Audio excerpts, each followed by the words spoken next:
A long, long time ago, there were some people in England who weren't happy. Some wanted to be able to worship God the way they wanted to, and others just wanted a new life. They decided to get on a boat called the Mayflower and sail to a new world. They set sail on September 6th, 1620. The Mayflower was designed to hold cargo, not people, so the Pilgrims had to ride together in a cramped space. They didn't get much fresh air, and many people were seasick.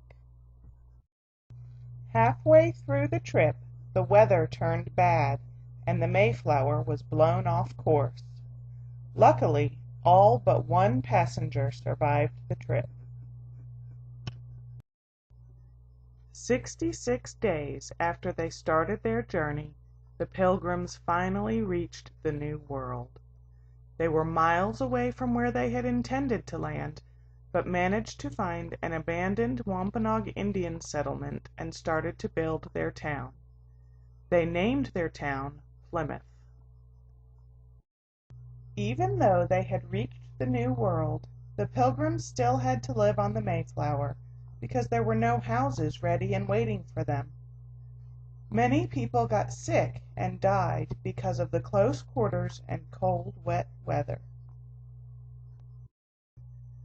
Those who were well enough worked hard to build houses so the Pilgrims would have a place to live in the New World. They also built buildings that would store food for the good of the colony.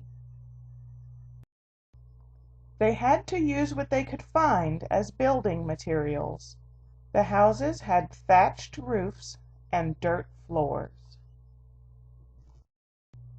They were simple houses, but the Pilgrims were glad to be able to get off that ship. Houses were furnished with just the bare necessities. The Pilgrims only had what they could make and the few things they brought with them from England. They had large fireplaces and chimneys. This was the only source of heat for the whole house when it was winter, and it was where Pilgrim women would cook their daily meals.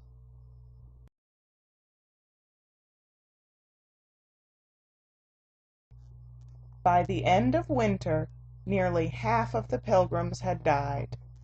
They had to decide if they were going to stay in the New World or go back to England. Luckily, they met some friendly Wampanoag Indians who decided to help them. These Indians showed the Pilgrims how to live in the new land. They helped them grow crops, hunt for food, and learn how to be successful in their new home. Every Pilgrim had a job to do. They all had to work together to help their community thrive. There were no supermarkets waiting for the Pilgrims when they got hungry. They had to grow or hunt for their food. Cooking meals took a lot of time because everything had to be made by hand. There were no clothing stores available for Pilgrims when they outgrew their clothes.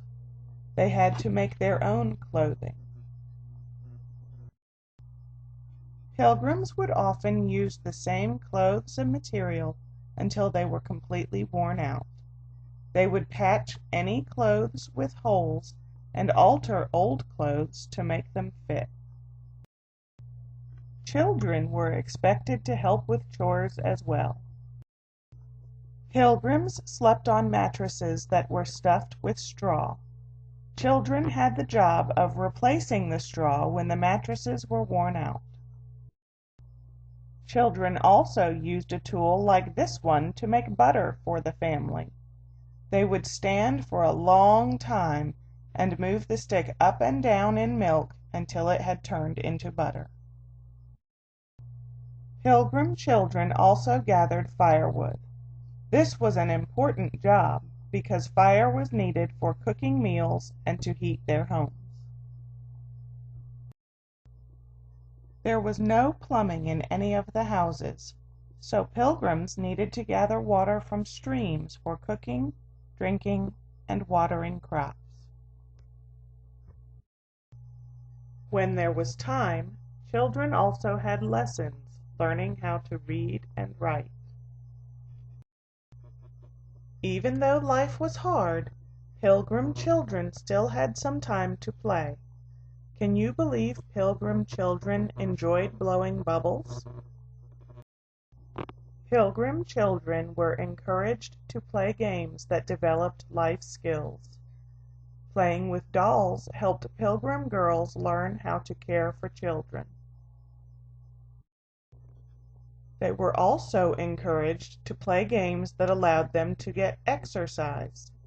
Rolling a hoop with a stick was one of these games.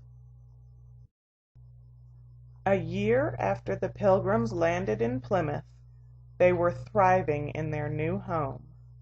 They had houses to live in and plenty of food for the coming winter. They decided to celebrate and give thanks for all they had. The Pilgrims and their new friends the Wampanoag Indians came together for a feast and celebration that lasted for 3 days. We continue this tradition today with a Thanksgiving celebration every November. What are you thankful for?